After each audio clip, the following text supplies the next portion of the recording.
Blue Beetle.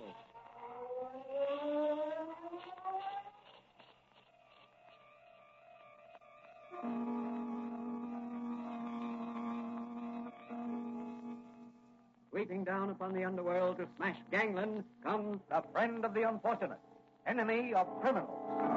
A mysterious, all-powerful character, a problem to the police, but a crusader for law. In reality, Dan Garrett, a rookie patrolman, loved by everyone but suspected by none of being the Blue Beetle. As the Blue Beetle, he hides behind a strange mask and a suit of impenetrable blue chain armor, flexible as silk but stronger than steel.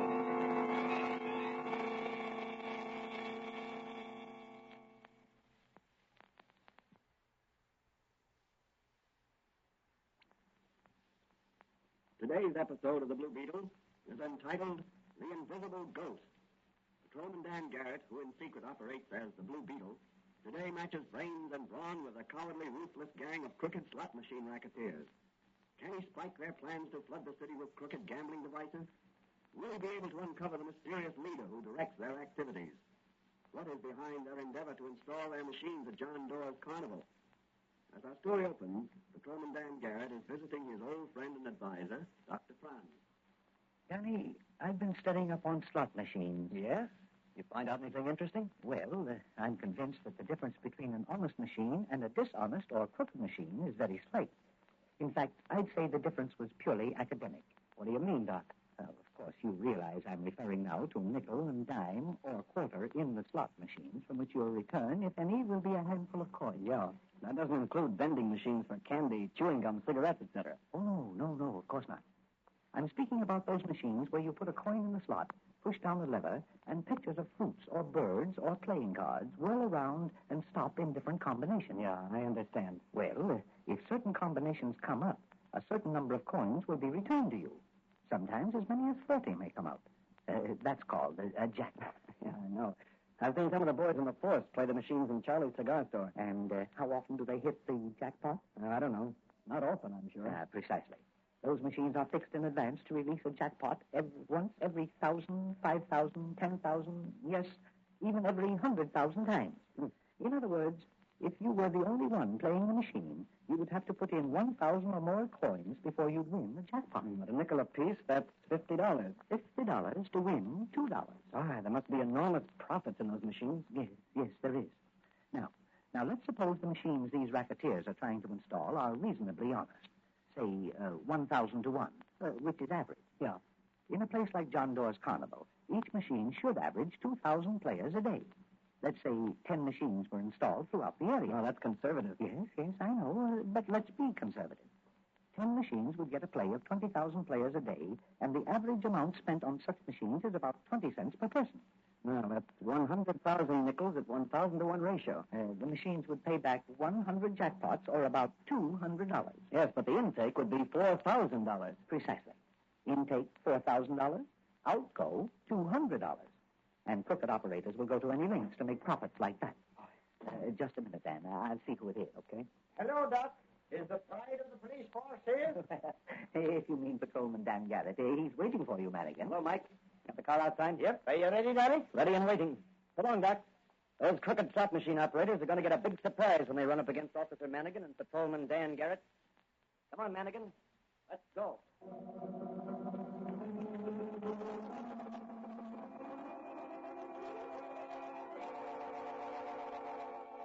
Off on special assignment sped Dan Garrett and Officer Manigan in the police car. What is their destination? What will they find when they get there? Will it be a simple routine cleanup job, or will the Blue Beetle have to swing into action? Within 10 minutes, the police car bearing Dan Garrett and Mike Manigan is pulling up inside the gates of John Doerr's carnival.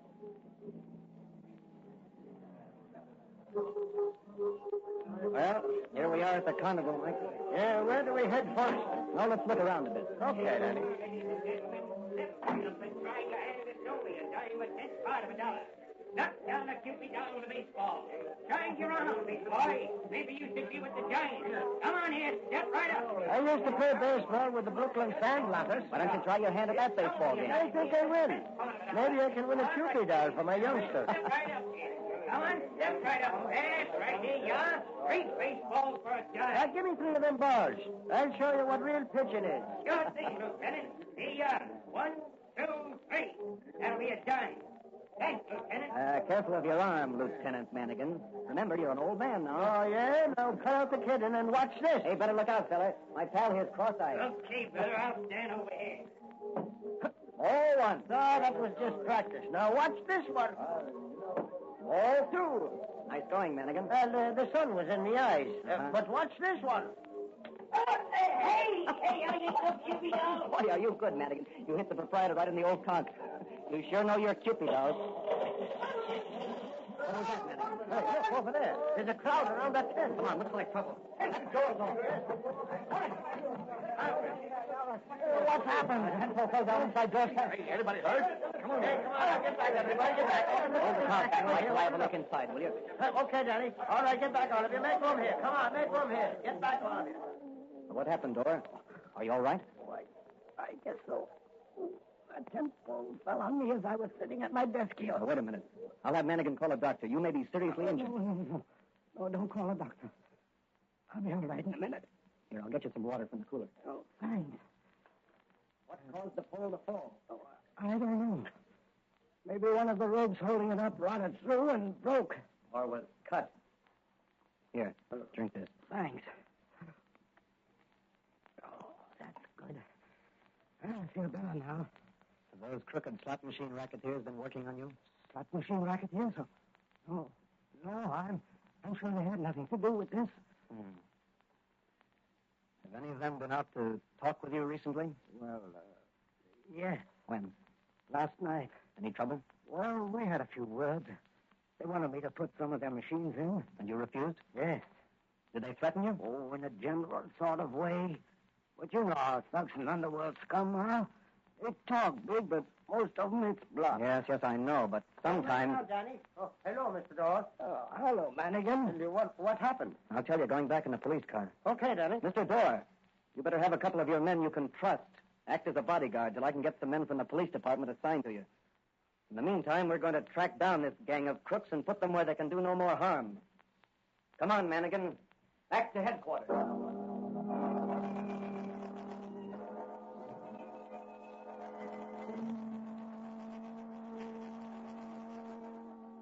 At police headquarters, Commissioner Donnelly, upon hearing Dan's story, ordered full speed ahead in a drive to round up the crooked slot machine racketeers. Late that night, Dan Garrett is in secret conference with Dr. Franz at his little apothecary shop. You know, I've got a hunch, Doc, that there is going to be something doing out at the carnival tonight after the crowd has gone home. And I suppose the Blue Beetle will be buzzing around out there. Right. And probably nipping, too. Look out he doesn't get nipped himself. No, not a chance.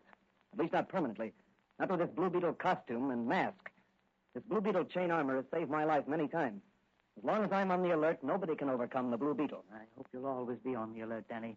I'd hate to lose you. Oh, you've been a swell friend, Doc. I owe my life to you and this chain armor you made me. I'm working on something else that will be a great help to you, I believe, in your crusade against crime. What's that, Doc? A fluid that painted on your body or your suit of armor will make you practically invisible. Hey, have you got any of it here? Yes, but it isn't perfected yet. What's it like? Well, you know that every object we can see has some color to it. Yeah. And as long as that color is in the color spectrum, the human eye can see the object. Yes. But if the object is some shade outside the color spectrum, it is invisible to the human eye. I see. And this liquid you're working on... Outside that color band. Then if I painted myself with this liquid, I'd be invisible. Yes, temporarily. What do you mean? Well, I've got to find a fixer. Something to add to the formula which will preserve the invisible qualities of the fluid longer. At present, it oxidizes too quickly and becomes visible to the human eye within a few minutes. Here's some of it here in this jar. Say, that's very interesting. Well, if you had it perfected, I could use it on this blue... Quiet. There's someone out in the front of the shop. You stay here, and I'll see who it is. Hello, is anybody home? Coming. Oh, hello, Officer Manigan. And what brings you here at this hour? Oh, I was passing by and just thought I'd drop in. Is Danny here? No, Danny's not here. Well, then I think I'll wait a bit if you don't mind, Doc. Maybe he'll turn up. Well, I hardly think you'll find Dan Garrett here tonight, Manigan. By the way, have you seen the Blue Beetle around? The Blue Beetle? You mean the fantastic character who's always outwitting the police? He won't outwit them forever. Someday I'm going to catch up with that baby, and when I do... Now, if you'll excuse me, I have... by the way, Doc, some neighbors of yours was telling me they've seen the Blue Beetle in this neighborhood late at night. What? Would you be knowing anything about that? Well, I rarely go out at night. I spend most of my time in my laboratory. Is that it back there, that room? Yes. I never saw one of them things. You mind if I take a look around? Well, I'd rather you... you see, I'm making some experiments. I won't touch anything, Doc. I just want to look. Well, of all the... What is it? What is it? What do you see? So, that's a laboratory. What a place. Yes, that's the laboratory. Must be great to have brains like you, Doc. Well, so long, I've got to be going. Tell Danny I was in. Yes, I will, Manigan. Good night, and keep your eyes open for the Blue Beetle. Danny, where are you? Right beside you. What? Yes, when I heard Manigan outside, I quickly coated myself with your new formula. When he looked into the laboratory, I was standing right in front of him. Well, that certainly was a great test. But the effects are beginning to wear off. I can see a slight tinge of the Blue Beetle armor shining through. Hey, Doc, I've got to be on my way. I'd like to take some of this liquid along with me and use it tonight. All right, Danny, all right. But be careful. Remember, the effects fade away quickly. Thanks, Doc. Say, those racketeers will get the surprise of their lives when they hear the Blue Beetle but can't see him. You'd better hurry, Danny. It's about closing time for the carnival. Yeah. The Blue Beetle will have to really ride the night wind tonight.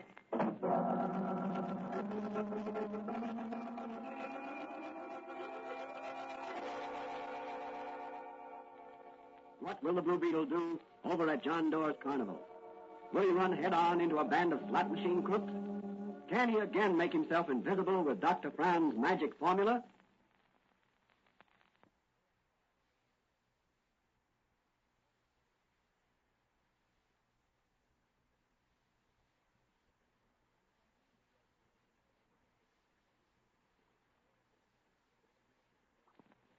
On through the night speeds the Blue Beetle in his fast motor car. As he nears the carnival, he parks his car in a hidden spot and approaches John Doerr's tent on foot. So you won't sign up, eh? No, not for any crooked schemes like yours. Okay, it's your funeral, Doerr. Work on him, Frenchie. How about it, Doerr? The answer is still no. Give it to him again, Frenchie. So you won't sign, eh? Well, here's some more of the same. The Blue Beetle. Yes, the Blue Beetle. Oh, there is no Blue Beetle here. It's a trick. Doerr's got a phonograph planted someplace. That's so. Well, here's something planted, and it wasn't a phonograph. No. Hey, Frenchie, what is it? Me, I do not know. I see nothing. Well, maybe you can see stars. Come on, let's get out of here before I go up me nuts. I can't fight, no. Wait a minute. Let me help you on your way with my foot. Now get going, both of you. If the Blue Beetle ever sees you again, I'll blast you wide open. Come on, Frenchie. We got to tell the boss about this. Are you all right, Dora? I don't know. I can't see. Am I blind? No, Dora, you're not blind. Now, do as I tell you. Phone police headquarters and report what just happened. All right. I will. And don't worry. The Blue Beetle's on the job. I'm going to trail those men. Maybe they'll lead me to their hangout. I'll get going. The Blue Beetle's got a lot of nipping to do.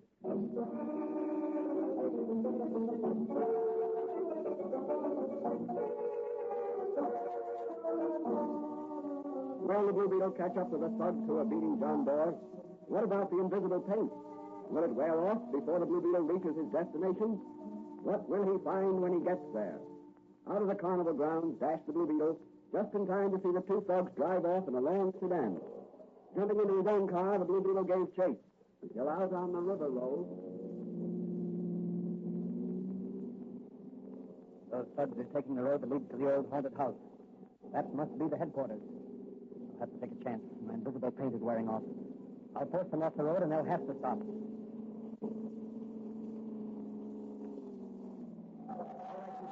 Hop out and make it snappy. It's the Blue Beetle. Oh, I can see him now. Come on, let's get him. This time we know fight ghost. Come on, me hearties. I'll take you both at once.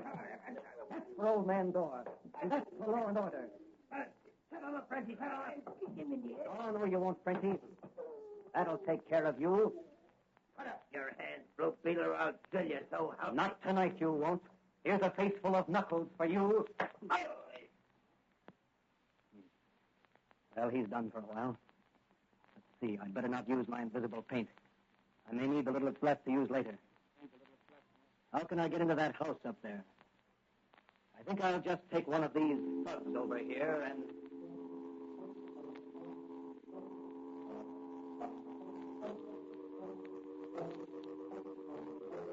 What are the Blue Beetle's plans?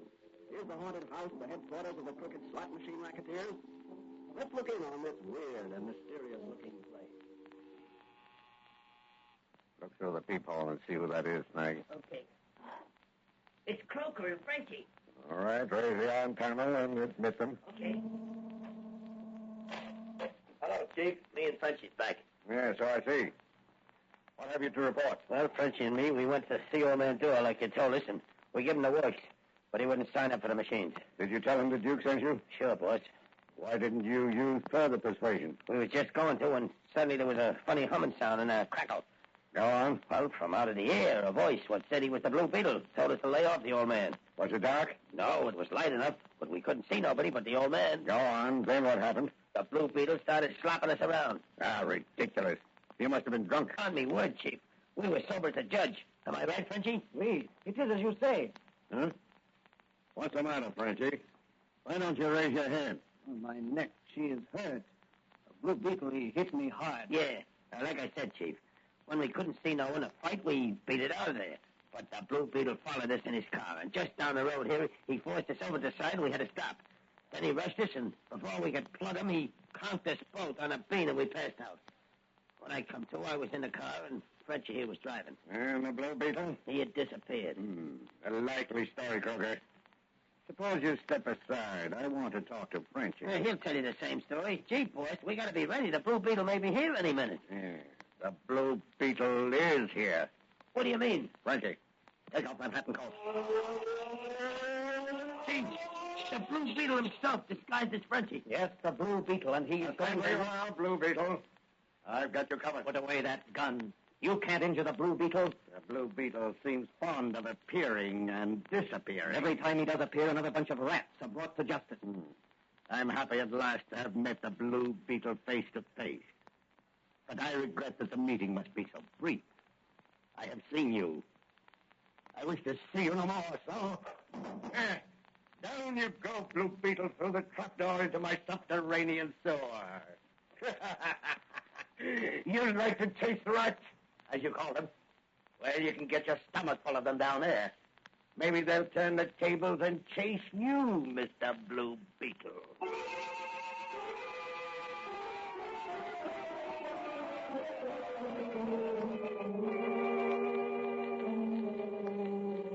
Mag, Yeah? you and Croker close the trapdoor. Sure, boss. Yeah, sure. Anything you say, boss. Now, listen to me. You'd better get this straight with no bungling if you don't want to join the Blue Beetle. Not me, boss.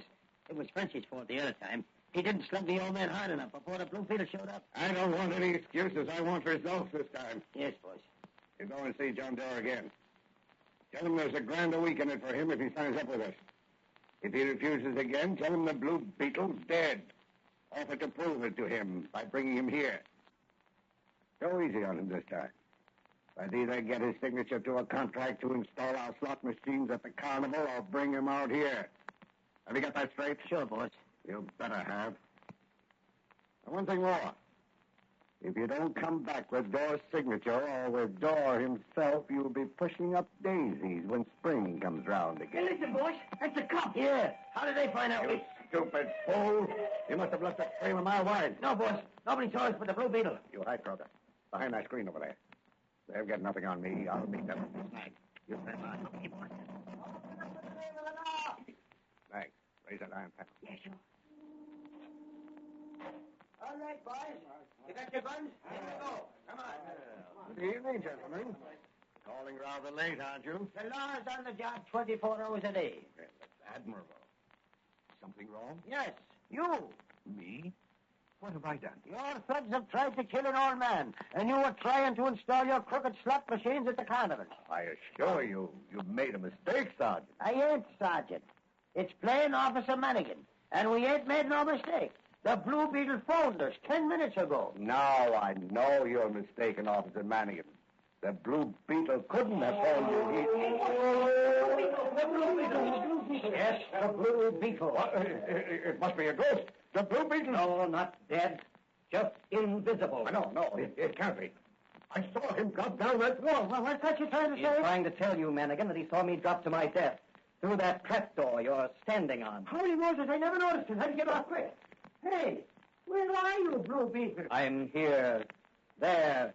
Everywhere a criminal tries to hide. Let me out of here. Let me out of here. Not till you confess to this crime. Oh, I don't know what you're talking about. Come on, confess, you crook, or I'll choke it out of you. No. Take me away from here. Take me to police headquarters. I'll confess. Only don't let the Blue Beetle's ghost get me. All right, boys. Put the handcuffs on. All right, Mannigan. Very good work, Blue Beetle, wherever you are, and thanks. But don't forget, someday I'm going to catch up with you. And when I do, I'm going to run you in just on general principles. That's okay with me, Mannigan. But remember, you first got to catch me. So long, Mannigan. Give my regards to the commissioner.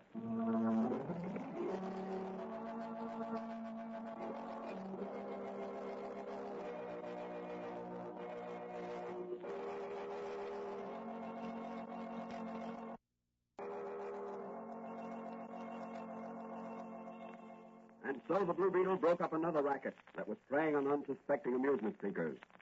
What happened when he fell through the trap door? How did he escape from his living tomb?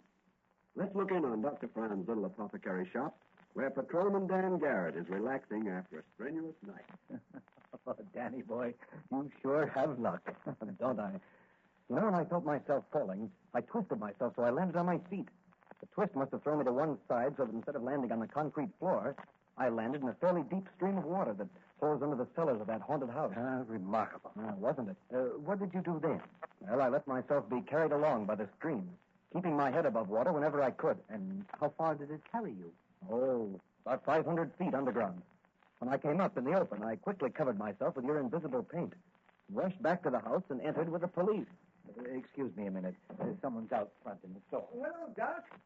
I wanted some quinine. My youngster's got a touch of the flu. Dear, I'm sorry to hear that. Just a minute. Here you are. That will be 10 cents. Here's a quarter. Say, did you hear? That mysterious killer on horseback has killed another cop. Another one? That makes the 6th in as many days. Oh, here's your change. Thanks. Yep. Strange the police can't seem to do nothing about it. Well, here's one policeman that's going to do something about it, and right now. Oh, so it's Patrolman Dan Garrett, Yes. So long, Doc. If Mannigan calls, I'm over at police headquarters.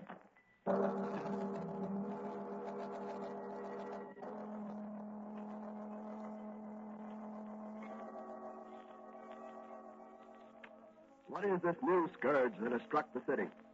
6 policemen shot in 1 week by a mysterious horseman. Undoubtedly a strange, deadly maniac. Will Dan Garrett run him to earth? Or will it take the Blue Beetle to avenge these deaths? These questions will be answered in the next episode of The Blue Beetle.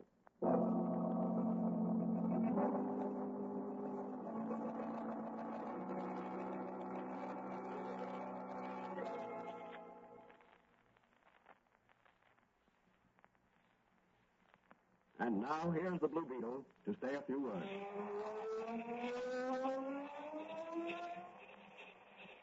The moral of this story is that courage will often win against any and all odds. If you are right, stick to your gun through thick and thin, and you'll come through somehow. All of the real leaders of our day in every human endeavor have courage. Call it nerve, bravery, whatever you will. But acquire it if you haven't already got it. And hold on to it, for it's very, very precious. This country we live in was built on courage.